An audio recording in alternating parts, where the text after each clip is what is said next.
Assalamualaikum dan salam sejahtera. Selamat petang pada semua. Okey. Jumpa lagi kita di podcast Sembang Sekejap bersama Coach Isa Berbisa. Dan hari ini kita nak buka satu topik, kisah seorang founder. Ramai yang dah tunggu untuk sesi kita kali ini. Okey. Alright, bersama kita di studio kita pada hari ini adalah Encik Syarul bin Sabri, founder EBH Group. Betul Encik Syarul? Alhamdulillah. Alright, macam mana, sihat ke? Alhamdulillah sihat. Alhamdulillah. Okey, alright. Encik Syarul, okey, nak panggil Encik Syarul ke? Kalau nama panggilan kat kampung tu orang panggil Cak Un. Cak Un. Nama panggilan family orang panggil Awun. Okey. Kita nak panggil apa ni? Kalau dekat college orang panggil Syah. Dekat sini mungkin panggil nama lah kot. Panggil Syarul lah kan? Alright, Syarul. Okey. Okey Syarul, terima kasih sebab hari ni join podcast kita yang kata apa, baru setahun jagung ni, baru je lagi, betul tak? Okey. So kita cuba-cubalah, tak cuba tak tahu, okey? Betul. Right, so topik kita pada hari ni adalah tajuk dia kisah seorang founder.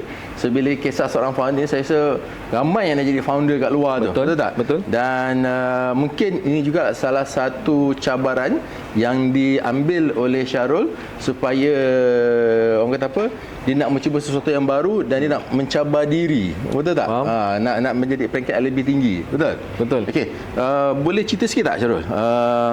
Macam mana tu ada idea kan tiba-tiba nak jadi founder, nak buka syarikat, padahal macam saya kenal lah Syarul ni dah macam-macam benda buat, betul tak?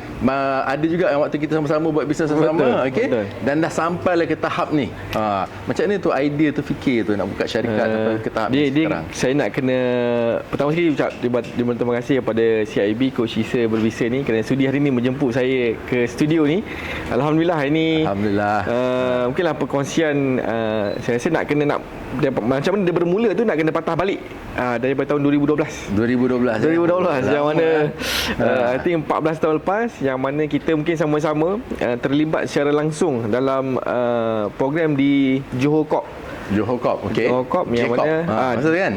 Masa zaman saya belajar tu, saya belajar adalah dalam bidang perniagaan, BBA Islamic Finance, yang mana masa saya masuk dia belajar di UniKL, saya didedahkan dengan program-program keusahawanan di bawah Johor Corporation. Johor Corporation masa tu di bawah Catur Bestari. Saya juga merupakan seorang trainer untuk Johor Corp.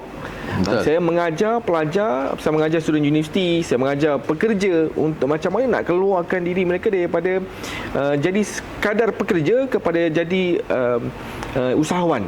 So daripada situ saya belajar, kalau kita mengajar orang keluar daripada satu situasi makan gaji kepada keluar jadinya seorang usahawan, kenapa tidak saya kan? Betul tak? Masa terfikirlah, alang-alang dah nak kerja ke apa, dah baik jadi usahawan terus. Betul. So masa tu saya jumpa Syarul waktu tu, betul tak? Nak tanya ni game Catur Bestari apa? Betul. Alright. So masa lepas tahun 2012 tu, dan kita punya first collaboration kita pada tahun 2013 tak salah saya, di Rizda. Masa tu kita mengajar Catur Bestari, program keusahawanan pada kaki tangan Rizda. Betul. Masa tu saya cerita tentang pengurusan kewangan, saya cerita macam mana nak grow daripada usahawanan. Betul. Dan saya nak bagi kredit kepada saya punya cikgu usahawan saya, Haji Bahtiar. Kalau dia dengar podcast ni, Tuan Haji, terima kasih. Haji Bahtiar, sila tekan. Tuan Haji, terima kasih kerana peluang dan ruang yang diberikan daripada UniKL punya entrepreneurship, membuka saya punya minda saya untuk jadi seorang usahawan sampailah hari ini. Tapi bukan bermakna saya tak pernah makan gaji. Saya pernah makan gaji. Pernah juga. Lepas habis saya punya graduation daripada UniKL, saya mula bekerja di RHB Bank sebagai masa tu duta pelajar RHB. Setahun di RHB Taman Mida. Masa itu pun saya telah ditekankan sebagai seorang leader. Saya menjaga 14 branch RHB. RHB branch. Saya di Area 7, saya jaga banyak agak branch masa tu. Jaga personal banker. Jadi masa tu bila saya tengok bos saya pun quite Cik Haji Mat Zul, kalau ada kat sini. Terima kasih. Banyak mendidik saya menjadi seorang leader yang bagus, dan selepas tu saya belajar macam mana saya nak tahu saya ni seorang yang penyabar, tak yang mengajar saya jadi lebih penyabar. Dari mana bila saya join Astro sebagai customer service. Mungkin sahabat saya sama-sama Astro dengan saya. Lepas RSB Astro pula. Astro. Okey. Lepas Astro, itulah kali terakhir saya makan gaji. Selepas saya di Astro, saya bagi tahu coach masa tu betul. Saya dah penat makan gaji. Saya dah penat kena maki dengan orang atasan, saya dah penat kena maki dengan customer. Now it's time to me untuk build saya punya own. Tapi masa ke Astro masa tu perform juga kan? Perform saya top of the top cream of the cream masa tu kan. So kenapa decide nak saya masa tu kalau my ex boss dengar dia tanya juga saya, Rol, apa lagi yang kami tak bagi, apa lagi yang you nak from the company pada waktu tu lah. Sebab masa tu saya menang month to month champion, year to year champion. Saya dapat iPad, iPhone, phone, trip bermacam-macam, TV, bermacam-macam saya dapat. MacBook saya dapat terlalu banyak sampai kan semua kontes tu semua saya sapu. Pada hujung tahun bulan 1, bulan 2 saya tanya resign. Okey. Lepas saya tanya resign, apa saya buat? Saya terus pergi ke AIA lah sebagai AIA lah planner. Masa tu kita bekerjasama, betul tak? Betul. Alhamdulillah. On the field work. Okey, kalau ikutkan kalau dari cerita Syarul tu kan, sebenarnya semangat entrepreneur tu dah ada dalam diri, betul tak? Betul. Cumanya tak buka syarikat lagi. Tak betul-betul cari, mungkin masa tengah cari idea kot, bisa siapa yang nak buat. Betul. Dan tiba-tiba saya dengar lepas AIA tu dah buka bisnes, tiba buka berkaitan dengan orang kata apa, perkhidmatan credit consultation. Betul. Okay. Betul. So macam mana dapat idea tu credit consultant? Kenapa credit consultant tu? Okey, bila saya dekat insurans ni ataupun bidang takaful 2016. Okey. Saya masih dekat AIA. Bila dekat AIA ni Cik Isa kita bekerja at our own time. Nampak macam own sweet time kan, tapi bila kita dah masuk tu sebenarnya it like disaster punya time lah.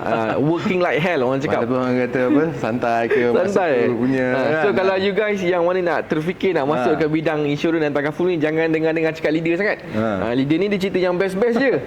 So bila you dah join, dah masuk, baru you tahu the life yang dijanjikan tu selepas datangnya hell tadi tu. So kalau you nak enjoy dia punya fruitful kehidupan yang rewarding reward tu semua, you kena go through all the hardship dulu. Lepas you dah go through hardship tu, baru dah the sweetness tu datang. Tapi itulah nak back tu ya.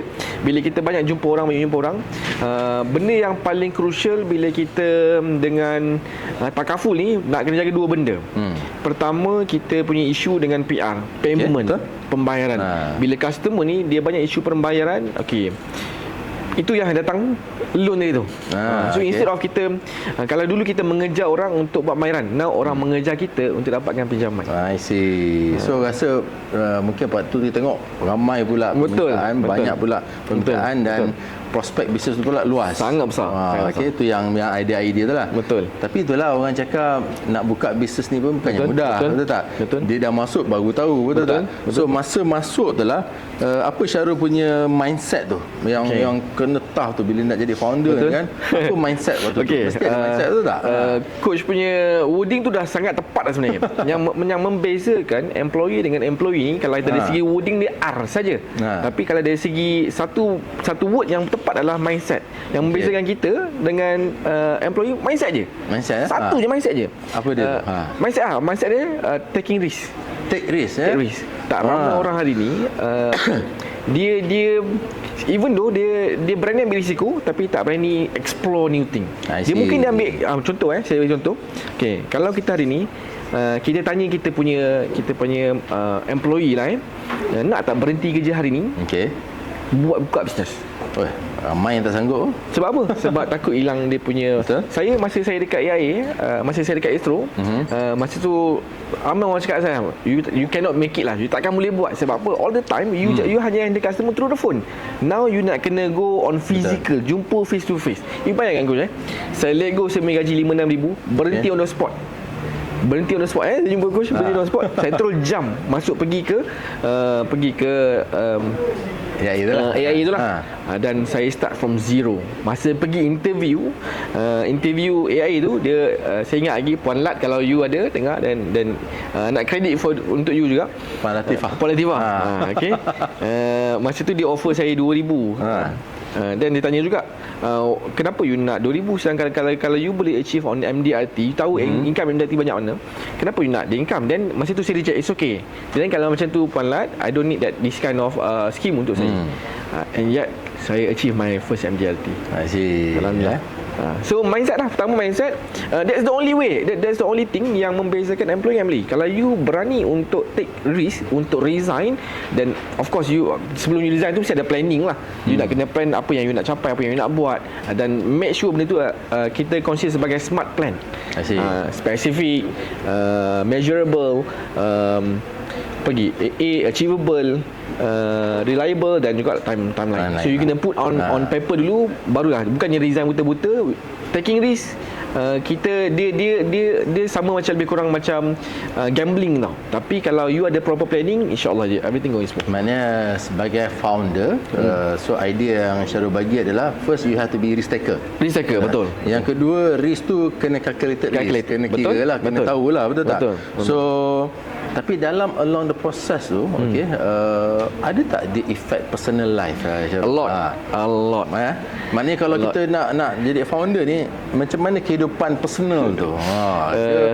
Wife sokong ke, tak sokong ke? Betul. Nak uruskan hal anak-anak, keluarga lagi tu, macam mana tu? Kita ni baru ni. Betul tak? Sebab ini panduan untuk orang yang dia nak jump into business ni bukan mudah. Saya percayalah, daripada situasi makan gaji, terus nak buat katalah sale. Betul. Tak mudah tak? Sangat tak mudah. So macam mana tu nak balance kan tu dengan mindset yang ada tu kan? Apa yang buat you kuat? Tadi kita dah ambil risk. Sebelum kita ambil risk, kita dah ada kita planning ataupun strategi. Yang kedua yang kita kena ada adalah yang paling penting coach, faith and belief. Kita dah ada satu keberanian untuk jump daripada zon selesa kepada zon yang new untuk kita. Keberanian ada, tapi tak cukup kalau tak ada keyakinan dan kepercayaan. Kita kena percaya, betul-betul yakin. Kalau kita percaya rezeki itu daripada Allah SWT, memang 100% dia bagi. So kalau kita pergi mana-mana pun, kita punya rezeki telah dijanjikan dari sejak kita dalam Lauh Mahfuz lagi. So nak tak nak pun, kalau kita berani, kita just do it je. Buat je. Just do it, tapi kita berserah. Sebab tu orang bisnes ni tawakal dia very big. Line totally different daripada orang yang pakai gaji. Setuju. So percaya dengan yakin tak sama. Orang percaya belum tentu yakin. Orang yakin, sebagai contoh, dia percaya tak hari ni rezeki dia ada. Dia mungkin percaya, tapi dia yakin tak? Sebenar-benar yakin. Kalau kata saya ambil satu contoh. Kalau percaya tak kalau saya katakan saya lepaskan air ni akan jatuh ke tanah, jatuh ke lantai lah. Percaya. Yakin tak dia akan jatuh? Sebab dah bisa tengok, yakin lah. Bisa tengok. Okay. Tapi kalau tak benar, betul. Seperti mana kita yakinnya barang ni kalau saya lepaskan dia akan jatuh, macam itulah kita punya keyakinan tanpa setitik keraguan kepada keyakinan kita pada Allah SWT yang memberi rezeki. Itu benda penting. Sebab tu bila orang yang buat bisnes, dia tahu rezeki dia Tuhan dah tentukan. Sebab saya pun terlibat juga dengan bisnes. Macam mana Syarul yakinkan keluarga untuk dia ikut yakin juga? Sebab bila kita buat ni susah. Dia mesti janganlah kan, kita ni maksudnya macam mana? Macam mana you convincekan nak bagi tahu pada pasangan kita lah. Untuk orang pasangan kita yakin apa kita buat dan macam mana dia orang patut behave. Pertama bang, sebelum kita nak yakinkan orang luar, kita kena yakinkan diri sendiri dulu. Pertama, yakinkan diri sendiri dulu, bagi tahu bila kita dah ambil tindakan ni, apa yang kita sanggup korbankan untuk kita terus jalan sampai capai apa yang kita nak capai, apa yang kita impikan. Kebanyakan orang kat luar, dia buat, dia okey lah semua, tapi dia tak sanggup korbankan apa? Masa bersama keluarga dia. Of course, bila dia nak korbankan masa bersama keluarga dia, dia akan dapat banyak tentangan, especially anak-anak dia, pasangan dia, keluarga dia. Bila anak-anak ataupun pasangan dia dah buat planning, weekend ni nak pergi tu, nak pergi ni, tiba-tiba kan masa tu lah klien, ada benda lain, klien call, boleh tak kita jumpa sekian-sekian dia. Kita nak dahulukan dahulukan mana bang? Nak dahulukan keluarga ke ataupun nak dahulukan kita punya klien? Kalau tak kuat semangat, jangan dahulukan. Tak apa cik, saya ada urusan keluarga, saya kena dahulukan. Jadi kita lost the opportunity untuk meet klien dan sebagainya. That's why satu dia ada semua dah tu, tanya diri, sanggup tak kita korbankan masa bersama keluarga kita? Sanggup tak kita korbankan masa bersama anak-anak kita, bersama dengan pasangan kita? Sanggup tak kita korbankan planning yang keluarga kita dah set? Pasangan kita dah set. Sanggup tak? Kalau tak sanggup, then belum you tak sampai di tahap untuk being tapi of course strong founder. Untuk kita capai peringkat tu, sanggup tu, kita kena fahamkan keluarga kita juga, betul tak? Betul, setuju. Dekat betul. sabar, okey. Yang ni sementara, okey, insya-Allah lepas hujung tahun atau lepas tempoh ni kita akan orang kata apa, lebih mudah hidup betul, kita. Betul. Tak? Dia ada cara tak? Dia ada dua bang dua yang saya pegang dulu. Satu adalah yang mana sanggup ni, dia sanggup pada diri sendiri dululah. Kita kalau kita sebagai lelaki ni ataupun sebagai founder ni, kita kena kuat dulu. Kalau kita tak kuat, apa pun yang datang kita cepat, kita kena elakkan supaya kita punya mindset tu being twist. Ramai orang habis split second je habis tukar. Bila datang kita tukar lain. So bila tengok abang, saya ada 4 perkara yang saya pegang. Itu yang saya pernah dengar. Kita share benda tak apa. 4S Sanggup. Kalau kita sanggup dan kita tahu, kita buat, datanglah apa pun ujian, kita sanggup buat apa saja. Sanggup ni ikutkan komitmen lah. Komitmen. Sanggup komit. Lepas tu kalau abang kena yakin, cara saya untuk convincekan keluarga saya, ada 2 je. Okey. Awak nak yang mana satu? Awak nak kewangan kan dan masa? Kalau awak nak masa, saya terpaksa korbankan kewangan. Tapi isunya sekarang kita tak ada kewangan yang cukup untuk kita bagi masa. Apa yang kita ada sekarang adalah kita ada masa dan tenaga. So apa yang saya buat, saya korbankan masa dan tenaga saya untuk pastikan kewangan yang cukup untuk masa depan. Kalau dia orang faham ni tu, dia insya-Allah dia boleh terima. Dan dia 4 tadi senang saya nak convince. Apa 4 tadi? Pertamanya sanggup. Sanggup tak korbankan masa bersama saya untuk jaga anak-anak dulu. Especially pasangan saya lah. Sebab masa dulu mula-mula tak ada maid, jadi memang masa tu spend time orang rumah jaga anak-anak 100%. Nombor 2, sedia tak? Sedia dari segi apa? Sedia dari segi planning. Saya nak kena travel sana, nak travel sini, travel sana. Masuk persediaan dalam keadaan yang tiba-tiba dah planning sekian, saya terpaksa cancel. Untuk buat benda lain yang kena dahulukan syarikat. Plan dah besar lah. Mungkin dah plan tengah tahun ke, mungkin dah plan awal bulan ke, dah plan lama dah plan, tiba-tiba saya terpaksa cancel. Bersedia tak? Kalau setengah orang mungkin tak boleh bersedia. Satu tadi kena sanggup, sedia. Kedua kena bersedia. Ketiga, keempat ni kita saya simpan untuk lalas sikit boleh. Ada lagi. Alright. So maksudnya dia tak mudah lah, betul tak? Mudah. Founder ni, betul tak? So dari segi orang kata apa?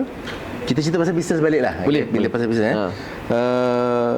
dari segi keusahawan itu sendiri ada banyak faktor lah dalam bisnes ni kan. Kewangan lah, mungkin dari sudut business direction lah. Dalam bisnes sendiri macam mana Syarul uruskan duit tu? Kewangan syarikat. Sebab saya nampak kebanyakan usahawan yang baru-baru nak join, usahawan yang mungkin dia tak tahu kan, macam mana dia menguruskan, sepatutnya dia menguruskan kewangan syarikat tu sebenarnya. Mungkin dia terpakai, dia rasa duit tu dia pun layak pakai, dah habis dah. Macam mana? Macam mana Syarul? Pertama sekali dia kena bezakan duit akaun syarikat dengan duit akaun personal dia. Dia tak boleh campurkan duit personal dengan duit syarikat. Mungkin ada waktu yang dia memerlukan dan dia kena ambil dengan cara yang betul. Maksudnya bukan terus ambil je. Dia kata call dia main finance dia, terus saya nak pakai duit sekian masuk. Dia tak boleh, dia mesti kena tahu duit syarikat untuk kegunaan apa, duit personal macam mana. Macam mana dia nak ambil dalam bentuk yang macam mana? Gaji ke, dia nak ambil dalam bentuk dividen ke, nak ambil dalam bentuk apa, loan ke dan sebagainya. Itu ada few lah, tapi pertama sekali dia kena bahagikan, pecahkan. Dan paling penting bukan dia yang control the account. Maknanya dia tak boleh pegang semua. Bukan dia. Kalau dia yang buat bang, tak jadilah. Masa hujung bulan gaji macam-macam sangkut, semua dan tak sustain lah benda tu. Pernah tak sebagai founder ni ada waktu kan diri sendiri tu tak ada gaji ke ataupun diri sendiri yang terpaksa kan kita ada staff dan sebagainya kan. Nah, kita tu macam mana? Ada tak? Dia bukan ada masa bang, dia setiap masa. Setiap masa. So how you manage tu? Kita kena dahulukan syarikat tu. Pekerja ni termasuk dalam syarikat. Nampak tak? So macam mana you sebab tu tadi tu dia 4 tadi bang. Ada 4 ada. Sama lagi 2 kan ni. Dia yang tadi kan kita sanggup tak ada gaji. Okey. Sanggup tak ada income. Sanggup tak korbankan semua yang kita ada ni untuk company dulu. Kita dahulukan company dulu sebab company tak kena running. Sebab once company dah sustain barulah kita dah enjoy itu kan. Yang kedua mesti dia. Yang ketiga tadi sabar bang. Okey. Mampu tak kita bersabar dengan kemampuan yang kita ada ataupun dengan apa yang kita ada semata-mata kita ada ni untuk korbankan semua benda bagi pada company dulu. Mungkin ramai orang tak nampak. Ada setengah orang nampak macam company banyak duit. Padahal dia tak nampak kat mana datangnya itu semua. Pengorbanan seorang kita ni orang tak nampak. Orang nampak apa yang dia nampak, physically nampak, tapi back belakang tu orang tak nampak. Tapi takkanlah kita nak cerita kan, takkan kita kan. Cerita betul. Kebanyakan as a founder ni banyak benda kena korban juga. Terlalu banyak. Okey, ada tak keadaan terasa macam burn out, nak give up, rasa macam ada tak rasa tu? Ke okey je, terus je, steady je. Kita manusia kan. Jadi kita tak boleh nak lari daripada perasaan. Syarul hadapi keadaan tu. Selalu yang jadi mangsa tu pasangan lah. Itu tak dinafikan lah. Apa jadi selalunya pasangan jaga apa? Dia bagi kata-kata yang macam mana tu? Kita bila kita nak lepas pada, contoh bila dah terlalu pressure tu, kita orang yang paling lama atau paling banyak masa dengan kita adalah pasangan kita. Okey, bila kita burn out, tak ada tempat kita nak lepaskan, mungkin pressure datang sikit-sikit walaupun ada perkara kecil-kecil je, kita terus anggap benda besar sebab kita tak tahu poin kita dah carry terlalu banyak beban kat belakang tu. Jadi tapi jangan ikutlah tu benda yang tak betul, jangan follow. So yang benda yang sepatutnya kita buat, lepas tu saya baru sedar yang sepatutnya kita kena spend masa banyak dengan Tuhan. So kita jadikan kita ada Tuhan kan, Tuhan yang meletakkan kita kat situasi ni, dia jugalah ada solution kepada apa juga masalah kita yang hadapi. Lepas tu macam kalau kata coach saya punya ex boss saya dulu, bos Hamzawi, kalau ada dulu kalau dengar juga ni, dia selalu pesan kat saya, Rul, masalah besar anggap kecil, masalah kecil anggap tak ada. Ibaratnya Rul, kita cuma ada masalah kecil, masalah besar kita cuma bab akidah je. Kalau kita masih lagi dalam agama dalam landasan Islam, kita pasti dan pasti tak ada satu pun masalah besar. Datanglah masalah kewangan yang macam mana sekalipun, kesihatan ke apa, semua tu bukan masalah pun sebenarnya. Masalah semua kecil je. Masalah kita sebenarnya orang Islam, akidah je semata-mata. Itu saja. Yang masalah yang besar lah. Hilang akidah, hilanglah segala-galanya, habis. Ada harta banyak pun tak guna juga. Betul. Okey, faham. Okey. Nak gali sikit lagi lah dari segi founder ni kan. How you spend masa, bahagi-bagikan masa tu macam ni buat? Bila masa untuk keluarga, untuk kerja ataupun bisa, dan masa untuk diri sendiri tu? Ke main bedal? Ke ada pembahagian masa tu? Ada tak time management tu? Time management tu untuk anak-anak, untuk keluarga, dan masa yang sama maybe kita sebagai anak nak sebagai dekat mertua kita ke, keluarga kita ke, adik-beradik, macam mana how you manage time tu? Bila tu? Bila tu abang, kalau macam dulu kan, masa dulu saya memang bila kita lah sini, bila kita kan keluar tak nampak matahari, balik rumah pun tak nampak matahari balik rumah dulu tapi bila saya sedar satu masa yang masa dia orang tu pendek, masa kita bersama keluarga tu pendek. Orang kata kita kena spend 8 jam untuk kerja, 8 jam untuk rehat, 8 jam untuk kita punya bersama keluarga dan sebagainya. Benda tu betul. Benda tu kalau kita praktik dengan cara yang betul memang jadi. Tapi memang kena faham bila kita startup, maksudnya kita baru nak set up company, baru nak running, kita kena tahu banyak most of the time masa kita memang akan spend untuk company. Tapi comes tu dah stabil sikit, masa tu kita boleh arrange. That's why kalau abang perasan tahun lepas kita dah implement work life balance. Office no longer kita lepas pukul 7 dah tak ada dah. Maksudnya pukul 6 last kita tutup office, lepas tu semua orang boleh balik. That's how kita first kita nak kena implement pada diri kita implement pada keseluruhannya. Kalau kita rasa mental health tu bagus, penting untuk kita, dan penting juga untuk kita punya team, manpower semua. Work life balance kena ada jugalah tak? Orang kata tak wujud, saya rasa benda tu wujud je sebenarnya. Benda tu memang wujud dan how kita nak implement macam mana. Macam mana nak manage support lah, support dari segi semua orang. Okey, so work life balance yang penting. Sangat penting. Maksudnya kena masa untuk bisnes tu memang kena ada lah. Betul. Tapi masa untuk diri sendiri, keluarga, especially kesihatan betul. kena ada juga. Betul tak? Betul. Sebab kalau tak ada sama jugalah. Kalau tak sihat, game over juga. Betul. Tak guna benda tu semua. Okey, alright. So kalau dengar cerita dia macam tough juga ni, dia punya perjalanan bisnes tu kan. Siapa yang bagi sokongan selalu, yang bagi semangat tu? Teruskanlah, jangan patah semangat ke, kita dah lalang dah buat ni, kita buat sampai habis. Macam mana? Siapa bagi semangat tu? Saya boleh katakan tulang belakang dia adalah orang pasangan kita lah.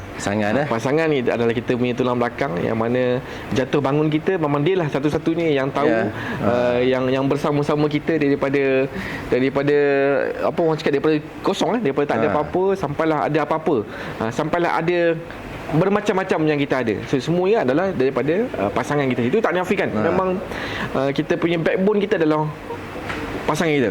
Tapi dalam masa yang sama, kalau perasan saya memang kerap every week, most of the time memang seminggu kalau tak ada apa-apa saya akan balik kampung. Sebab saya tahu mak ayah saya masa mereka very short, limited, pendek. Dan saya bukan lebih nak buktikan juga pada mak ayah saya, mak ayah mentua saya, kita kan boleh bahagikan dia dengan cara yang bermacam-macam cara. Kalau tak mampu dari segi kewangan, kita mungkin tengok visit dia orang, melawat dia orang pun dah cukup bagi dia orang. Dan kita kena ingat benda tu nampak macam simple sebenarnya benda tu. Kadang ada masa setiap minggu balik kampung. Sekadar balik tengok mak ayah pun dah cukup sebenarnya. Keberkatan, kerahmatan terlalu besar untuk bila kita dapat dalam spend hidup masa. Kita lah. Ya betul. Satu kepuasan lah sebenarnya bang. Maksudnya yang bagi semangat ni satu pasangan kita. Yang kedua mak ayah kita kan, termasuk mentua kita yang bagi kekuatan untuk teruskan. Betul. More than that lah sebenarnya. More than that lah. Dia tak lain tak bukan itulah dia. Dan of course last kita punya pasukan lah. Kita tak nak saya bang saya cukup bukan tak boleh kalau kata ada orang nak resign, nak berhenti. Saya takut. Bukan takut apa. Adakah saya bukan seorang majikan yang bagus? Dia tertanya juga kan. Betul. Kita ada salah ke? Betul. Apa kekurangan kita? So kalau kata saya tak ada salah, dia resign lah. Okey.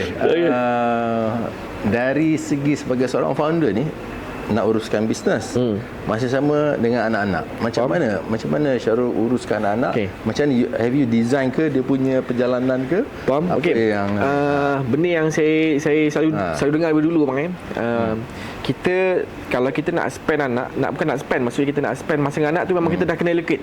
Tapi kita kena ingat kalau kita nak uruskan semua, kita tak ada masa ataupun kita tak ada masa, kita akan banyak masa kita yang sepatutnya kita spend untuk bisnes benda lain, kita terpaksa spend untuk hantar anak, ambil anak, untuk uruskan anak. Ada yang jadi founder tu gila bang. Buat hal anak lah, keluarga, tak boleh nak buat bisnes kan. Sebab tu macam mana nak buat? Sebab tu saya start ada maid pada 2020 bang. Masa kita dah ada maid, masa tu saya tekan juga tak nak mesti kita ada maid. Sebab apa, kalau tak saya memang tak boleh buat kerja bang. That's why bila ada maid, urusan anak selesai. Bukan bermaksud kita lepaskan tanggungjawab kita sebagai seorang bapa, sebagai seorang penjaga untuk tengok, tak. Tapi benda-benda yang nak mandikan, nak gosok baju, nak hal rumah, nak bersihkan rumah, kita masih lagi buat, cuma very orang cakap apa, minimal lah. Tapi kita buat kita buat lah. Macam kalau adjust lampu, piping, kita masih lagi buat. Cuma part-part yang nak gosok baju, takkan kita nak gosok, nak lepaskan baju, nak jemur, nak basuh. Benda tu boleh subkan lah biar orang lain yang buat. Jadi bila kita ada make masa tahun 2020 bang, sampai sekarang alhamdulillah, walaupun make kita 3 kali tukar, alhamdulillah bang, bagi saya satu ketenangan jiwa, fikiran untuk fikir benda-benda yang bukan nak kata remeh, tapi benda yang kita boleh gunakan masa tu untuk spend untuk benda yang lebih penting. Make penting lah. Maksudnya dalam kata lain, nak tak nak, kalau you nak expand, you nak go on this particular part, you kena mesti kena ada pembantu untuk helper lah untuk uruskan anak-anak, urus yang kat rumah tu yang boleh dipaskan, kita pas lah. Melainkan kalau you belum kahwin lah. Kalau you belum kahwin, nak ambil buat apa? Anak tak ada? Boleh fokus on building, develop you punya personal branding lah. Sepanjang lah daripada jadi founder dia, buat dengan bisnes ni kan, apa point yang you rasa you dalam titik terendah Dia punya pengalaman dia terendah tu kat mana? Bila tu? Ada tak? Tak Banyak kali bang. Banyak kali. Banyak kali. So yang banyak tu, yang mana yang paling ingat tu? Saya orang rendah, seorang lelaki. Sebagai seorang founder lah. Saya dia by time goes by kita akan rasa mungkin ni is the worst ataupun lowest point of our life. Okey. Saya ingat masa tahun 2017. Okey. Masa tu bang saya 4 kali pindah rumah. Okey. Taman Segar, pindah pergi kaya Maluri. lah. Pindah rumah banyak. Oi. Pindah rumah sebab tak mampu bayar bang. Oh, okey. Setahun tu 4 kali mana daripada Taman Segar pergi Maluri, Maluri pergi Kulim, Kulim balik kampung dah masa tu. Kulim pula 2 kali pindah. Taman, beza taman je. 4 kali dia pindah bang. Masa tu sebabnya? Sebabnya itulah dia. Sebabnya terendah tu lah. Sebabnya sebab masa tu kita rasa kita champion dekat company lama. So bila kita jump, kita ambil buat satu keputusan untuk buat bisnes sendiri, kita rasa kita mampu. Kita rasa kita dah champion. Jadi bila kita buat pun kita tak mampu buat. Rupanya kita ada ego lagi masa tu. Lepas tu bila you nak jadi founder, you kena buang ego habis-habis. Throw out your ego sampai tahap lantai. Sampai tahap you nak kena korek kubur sendiri masa tu bang. Tapi saya lepas tu bang saya fikir bang, Tuhan diuji kita. Ni yang paling word yang saya ingat masa yang sampai sekarang saya akan ingat. Kalau Tuhan uji kita dengan sesuatu ujian yang tak pernah kita lalui sebelum tu, maksudnya Tuhan nak bagi kita something yang tak pernah kita dapat sebelum tu. Maksudnya apa? Kalau Tuhan uji kita dengan rumah, mungkin Tuhan bagi kita rumah baru. Tuhan uji kita dengan kenderaan, Tuhan bagi kita kenderaan baru. Dan masa bang Tuhan uji dengan orang rumah ni macam mana? Janganlah. Tu tak ada lah. Mungkin dapat anak baru lah. Okey. Itu kan. Jeling tu. Tapi saya ingat bang, masih ingat waktu terendah waktu tu. Macam mana? Saya ingat pada waktu itulah dia, masa saya pindah tu saya ingat saya dah tak boleh kot ni, saya nak give up. Masa tu almost nak give up nak keluar daripada industri. Masa tu kau dah ke Kedah dah tentu. Saya buka kedai sate bang. Sebab apa dan saya fikir-fikir balik sampai bila kenapa aku nak buat macam ni. Kenapa nak pilih jalan ni dan kenapa inilah dia. Tapi saya fikir itulah bang. Masa saya sakit 2019 saya sakit tu, masa tu saya dah terdetik dalam hati. Tuhan uji aku masa dekat Kulim, pindah-pindah rumah, tak mampu nak bayar rumah. Bila sebenarnya Tuhan nak bagi reward dia, ganjaran ni? Aku dah sabar. Kita lupa kunci kepada kejayaan, kunci kepada ataupun hadiah yang kita akan dapat selepas, kan Tuhan kata kan beberapa kali dalam Quran, selepas datangnya kesusahan diberikan kesenangan. Bila kan? Sampai tahap bang saya tersedar, saya jumpa kunci dia bang. Apa kunci? Kunci dia, saya ingat sabar je. Rupanya saya hilang satu benda, redha bang. Redha. Tuhan tak redha, walaupun kita dah rasa macam kita dah cukup sabar, tapi kita still mulut mengungkit-ungkit, menyebut-nyebut. Itu dah mengeluh. Bila saya lepas tu bang, apa saja ujian saya tak pernah sebut dari bibir. Apatah lagi terdetik ke hati. Takut saya. Sebab apa? Sebab itulah tanda bila kita tak sebut-sebut, itu tanda redha dia, kunci dia bang. Buka kepada kesenangan dia. Itu yang bang saya diuji dengan pindah-pindah rumah. Tuhan bagi saya rumah baru 2018. Saya diuji 2017. Tanya orang rumah saya. Saya bawa anak saya, bawa dia pergi office Philip bang kat Penang. Nak buat submission. Kena tahan kereta, kena tahan masa parking, nak tarik kereta. Tu punya bang, masa tu kalau tak ada momen tu bang, saya mungkin tak ada kereta baru lepas tu. Dan tahun tu bang, selepas tahun tu je saya dapat kereta baru. Itulah Honda Civic saya dapat tu. Sampai hari ni. Itu dia cerita dia sebaliknya. Saya sakit bang. Saya sakit, yang masa sakit ni, saya dapat otak saya. Ya Allah, aku tak pernah lagi diuji dengan kesakitan yang sebegini rupa. Apa agaknya ganjaran yang kau janjikan sebab kesakitan ni? Bang, saya dapat satu kereta bang. Saya ingat saya dapat kereta Alphard bang, semetak bang. Saya ingat saya dapat Alphard tu, kebahagiaan lah. Rupanya saya dapat kenikmatan bawa mak ayah saya berjalan bang. 6 tahun saya bawa bang. Mak ayah mertua saya cukup selesa travelnya. Dapat saya bawa Alphard dengan saya ingat saya dapat Alphard tu sebenarnya saya dapat kepuasan. Kepuasan bawa mak ayah saya, mak ayah mertua saya, anak-anak saya ini bang. Saya bawa saya tadi 7 orang. Saya bawa saya, orang rumah saya, anak saya 4 orang, bibik bang. 7 orang. Kepuasan travel, pergi mana-mana saja. Masa tu yang rasa macam Saya ingat saya nampak saya dapat kereta, sebenarnya tak, saya dapat kepuasan, kenikmatan yang mungkin orang tak nampak dalam bentuk dia tak tertulis mana-mana. Dia dari segi perasaan kita betul. lah, betul. Ada orang mungkin dapat kereta tapi tak manfaatkan pada keluarga dia. Ada orang ada kereta dia tak bawa family. Family tak naik ada juga. Kan. So jadi itu yang momen tu lah.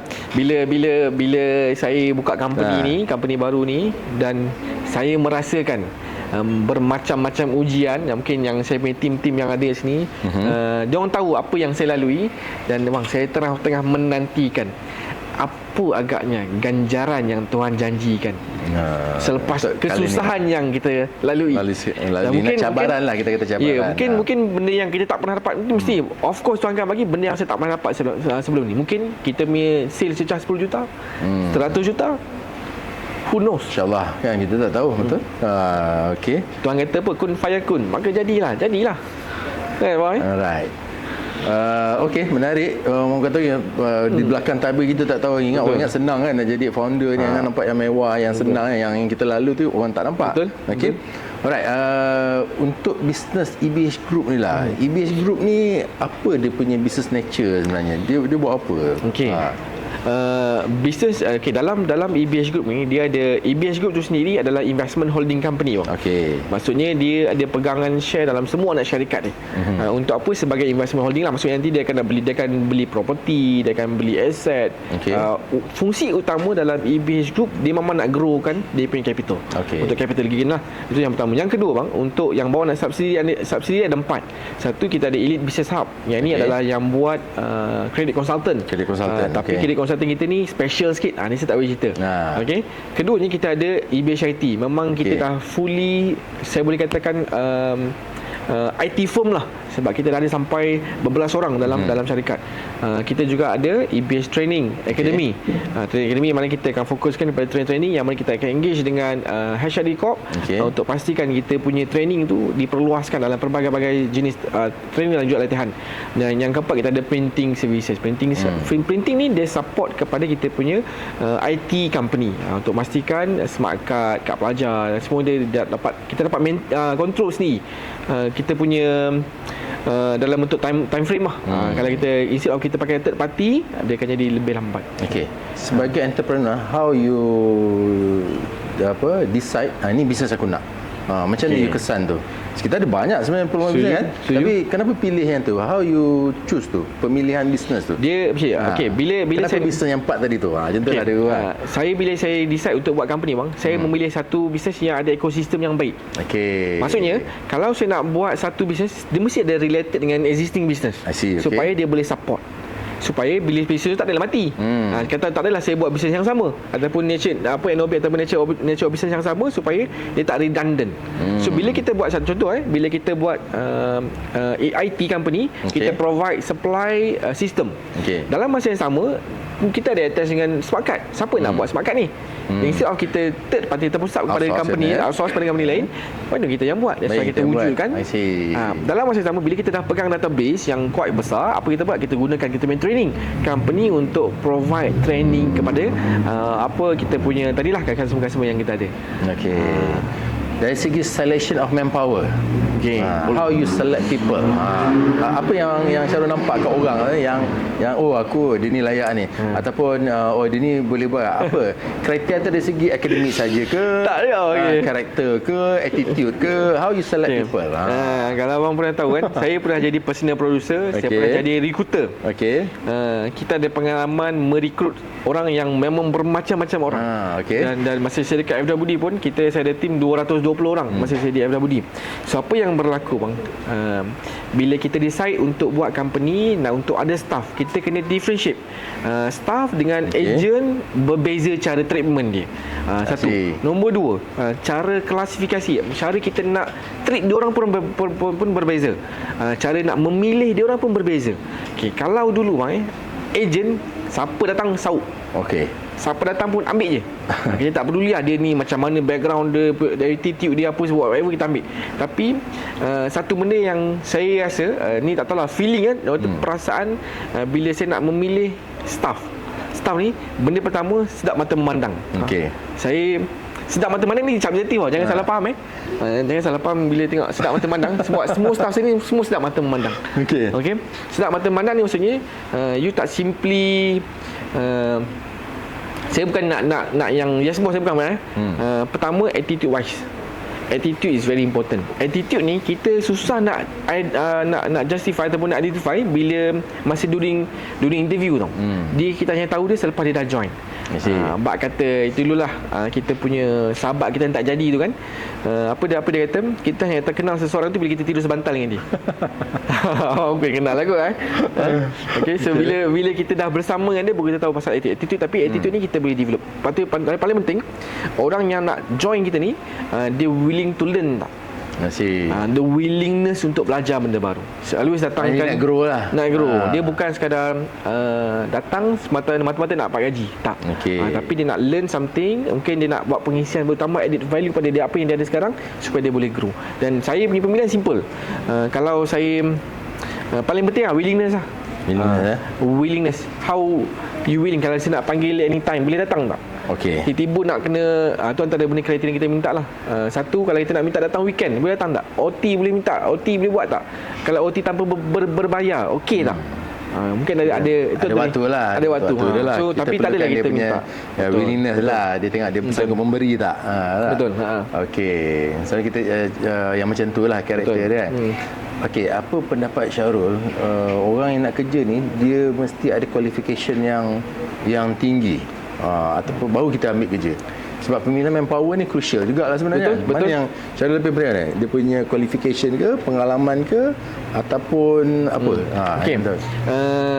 Macam cakap tadi saya punya penilaian yang pertama bukan dari segi dia punya level of education dia. Tapi penting tak? Penting, dia penting. Juga. Level education penting. Cuma dia bukan main ataupun kriteria yang kita perlukan. Alright. Dia pertama kita perlukan apa tadi? Willingness dia berkait dengan attitude. Sebab tu kalau coach tengok attitude tu sendiri dia merujuk 100%. Kalau kita kira dari segi alfabet punya ni dia merujuk 100%. So attitude paling satu nombor satu. Sebab attitude ni kalau orang yang ada ego dia tak boleh belajar. Dia mesti orang yang attitude yang boleh diajar. Dia boleh diajar. Teachable. Teachable. Jumpa aja tak jumpa tadi kita nak orang yang teachable, satu yang boleh terima pandangan orang lain. Dia tak sentiasa rasa dia betul. Walaupun dia perempuan, kita tahu saya dah ni. Kenapa saya sebut tu nanti cut yang tu Okey, so yang pertama teachable. Kedua willingness. Kalau you ada di kedua-dua ni, kalau you punya education low rendah sikit tak apa, kita boleh hantar you pergi belajar.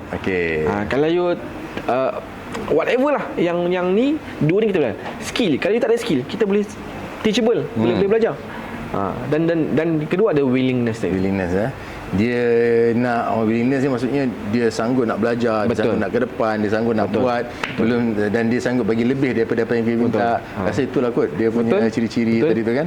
Okey. Alright, saya rasa macam dah berapa lama dah? Okey. Dia nama dia sembang sekejap. Macam sekejap ibu. Dia sekejap tu tak sekejap jugalah. Tapi sebelum mungkin kalau diberikan giliran saya nak menjemput lah tulang belakang saya. Bukan saya tulang belakang, malah saya punya tulang rusuk saya untuk mungkin bersama-sama dengan saya sikit. Saya dah sebut nama ni. Mailah sekejap. Sini kejap. Puan. So dah halang dia ada. Kebetulan dia ada ni datang saya datang sini. So saya nak jemputlah dia sekejap. Mungkin sila Bang. Saya jemput ke studio kita. Inilah tulang belakang Cik Syarul Sabri. Kalau dulu dia sekadar menyapot daripada belakang, daripada ni, now saya bawa dia sekali dalam industri ni supaya dia faham. Dia faham, dia jelas, dia tahu apa kita buat, dia tahu apa kita godek semua. Now she in the business. So lebih mudah untuk dia faham kenapa kita buat ni, kenapa kita buat tu. Macam nak tanya ma'am lah ni, boleh ya? Boleh tak dengar tak suara ni? Boleh ya? Okey. Boleh. Nak panggil apa? Ma'am lah. Okey. Panggil Puan Tiha ke kan? Okey. Sebagai isteri kepada founder lah gitu ya. Okey. Masa awal-awal dulu kan, apa perkara yang you rasa macam macam ni ke? Kan? Apa macam tak kena aja, ataupun bila nak buat bisnes apa cabaran yang apa Patihan rasa waktu tu? Ada perubahan tak? Sebelum tu bekerja betul tak? Lepas tu tiba-tiba your half ni suruh join buat bisnes sama-sama. Apa you rasa time tu? Sebab ikut kan kira you pun founder jugalah. Sebab sama dua-dua kan. Apa perubahan you rasa macam tu? Mula-mula masa ajak buat tu macam yakin tak yakin lah. Sebab kita sebelum ni tak pernah run sendiri kan. Okey, betul. Lepas tu tiba-tiba nak run sendiri. Okey, tak apalah, team pun support. Semua stay, tunggu. So slowly kita grow. Okey. Tak sangka dari 11 tambah. Tambah lah. Tapi dalam masa yang sama ujian kewangan tu ada. Ada ya. Okey. Tak mudah. Tak mudah jugalah. Semua willing, semua staff yang stay willing untuk susah sama-sama buat. Okey. Dan sekarang kita promise kalau kita okey, semua akan rasa senang tu sama-sama juga. Okey. Itulah yang sekarang saya perlukan tisu lah saya rasa. Okey. Itu bang, itu tak ramai yang mampu sama-sama susah. Itu yang saya rasa bangga. Ni kat sini lah Syarul. Kalau lah ada kata-kata penghargaan lah, nak bagi satu words membayangkan macam mana your backbone ni berkorban tu, apa you nak cakap apa? Itulah tu. Kalau sebab saya tengok kan ramai orang bila dia buat jadi usahawan ni, belum tentu pasangan dia nak support. Betul? Belum tentu pasangan dia faham. Yang ini special tau. Dia jump into the business. Dia ikut sekali. You jump, I jump. Ini ada. So apa yang nak describe tu, dia punya pengorbanan kepada dia ke? Dia apa dia yang dia nak cakap tu? Dia punya ni je bang. Kita yang saya faham abang sebagai ni lah sebagai seorang yang mengemudi kapal, benda yang paling penting adalah untuk memastikan saya punya fikiran dalam keadaan tenang sentiasa. Sebab kita berdepan dengan berbagai-bagai keputusan secara harian. Setiap hari kita kena buat big decision, dan kita takut kesilapan bila kita buat satu keputusan yang silap. Jadi saya bersyukur kepada pada Allah SWT, especially pada pasangan, dikurniakan pasangan yang memberikan ketenangan sepanjang masa untuk memastikan saya boleh buat sesuatu keputusan dalam keadaan wise decision. Okay. So ni antara benda yang paling penting lah. Sebab ramai orang bila dia hilang pertimbangan, dia keluarkan bermacam-macam keputusan yang tak sepatutnya dia keluarkan. Dan saya bersyukur, alhamdulillah, rumah saya ni bang sentiasa memahami. Bila saya bawa dia bersama-sama dengan saya di sini, dia faham situasi syarikat, situasi kenapa saya buat macam ni, kenapa saya buat macam ni, kenapa saya buat macam ni. Sampai keputusan tu kita susah nak jelaskan dengan kata-kata. Tapi bila end result dia nampak, kenapa saya buat macam ni. Main dia lebih faham lah kenapa kita buat. Kalau tak sebelum tu susah juga nak explain. Betul. Sebab tak semua benda boleh dijelaskan dengan perkataan, kata-kata kan. Jadi terima kasih. Kalau ada syurga tu kat tangan saya bang, syurgalah saya masukkan dia. Masuklah mana-mana pintu syurga dia. Masuk. Tapi memang hakikatnya macam itulah. Betul? Okay. So mungkin Tan nak cakap apa-apa ke, nak bagi tahu kepada kaki tangan ke, ataupun kata-kata semangat ke, kan? Kalaulah siapa yang apa Puan Tan rasa kan, kalau diorang ni tak ada, what will happen? Kan, kaki tangan. Sebab saya tengok kaki tangan ni mainkan peranan penting, betul tak? Okey. So apa kata-kata penghargaan tu kat diorang tu, kan? Ada tak? Kalau tak ada, tak payahlah. Kalau dia tak ada, kita tak sejauh ni. Dengan Cik Syarul tak sejauh ni. Maknanya kaki tangan pun salah satu tulang belakang jugalah, kan? Nama pun kaki tangan. Kalau saya ni, saya dengan Mem ni ibarat ada otak dengan hati je. Ibarat saya otak, saya tak ada hati sangat. Mem ni dia lebih emosi sebab ada hati kan.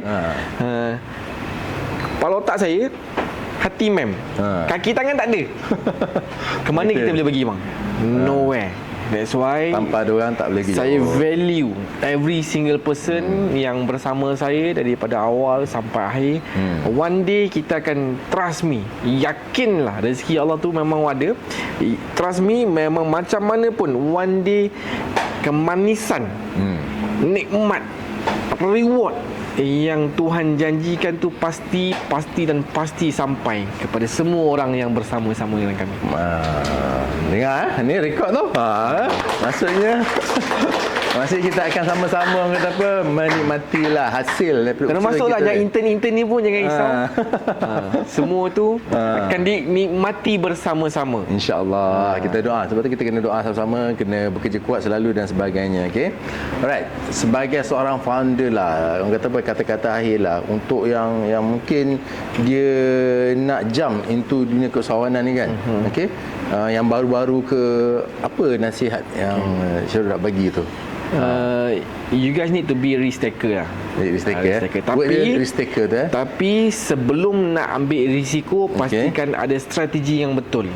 Katalah you nak jump into business ni, tapi apa risiko dia? Risiko dia hilang pendapatan, hidup memang takkan miserable. Tapi kita ada proper planning lah. Berapa lama you nak bagi masa pada diri sendiri untuk jump into the business, untuk sustain berapa lama. Katalah you nak jump into the business, berapa lama nak tahan, berapa lama you boleh sabar? Setahun. Jadi you kena prepare 1 year punya income untuk settlekan komitmen, supaya dalam setahun tu you ada masa untuk develop sampailah you punya business success.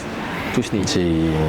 Okey, untuk Mem pula lah. Okey, sebagai pasangan isteri seorang founder lah, kalau you nak bagi nasihat kat orang luar yang dia pun mungkin ada pasangan yang seorang founder je, apa nasihat you nak bagi? Kita nak share. Sabar. Yes juga. Sabar tu bukan sabar yang biasa, betul tak? Tak biasa. Dia sabar kuasa berapa tu? Sabar kuasa 5 ke kuasa 10. Kena faham. Kena memahami. Sabar, faham. Baru semua je. Okey. Dan rasa kena banyak berkorban jugalah tak? Mungkin pasangan pergi jumpa orang, dia kena kat rumah, kena jaga anak, uruskan rumah tangga dan sebagainya. Jangan pula jumpa perempuan. Nak kena memahami lah. Tapi nak kena alasan atas bisnes lah. Betul. Because of business. So dia kena jumpa ramai orang, banyak orang. Okey, saya rasa kita punya sembang sekejap kali ni. Sebenarnya saya nak cerita banyak lagi, nak tanya banyak lagi, sebab kita nak tanya dari sudut bisnes pula. Tapi mungkin kita panggil untuk sesi yang lain. Boleh? Boleh. Syarul dengan Ma'am ke? Okey. So that kita nak tengok bisnes EBH ni dari segi, contoh kita ada orang kata apa? Personal loan punya consultation, ataupun kita bisnes kita repair loan orang kat luar ni, macam mana kita buat. Itulah banyak lagi pengalaman tu kan. Betul. Ada berapa lama pengalaman yang tu menguruskan yang tu tadi? Saya rasa nak bantu orang dan sebagainya kan. Plus minus, kalau daripada dulu saya rasa 12 tahun kot. Macam orang tak? Macam perkara tak? Tu kita nak dengar juga yang benda tu ya. And then kita ada terbaru juga dengan EBH yang agak besar juga. Kita panggil dia projek sekolah dengan sekolah, sama ada EPIBG ataupun sekolah digital. Kita nak tahu juga tu. So mungkin sekarang ni tak sempat lah. Betul. Nama pun sembang sekejap je kan. So kejap je lah. So mungkin kita akan ambil hari lain dan kita akan orang kata apa, jadikan satu sesi yang lain juga. So stay tune, follow kita, and then ikut perkembangan kita. Betul. Alright, itu sahaja. So kita jumpa lagi di sesi podcast yang lain. Jumpa lagi. Assalamualaikum.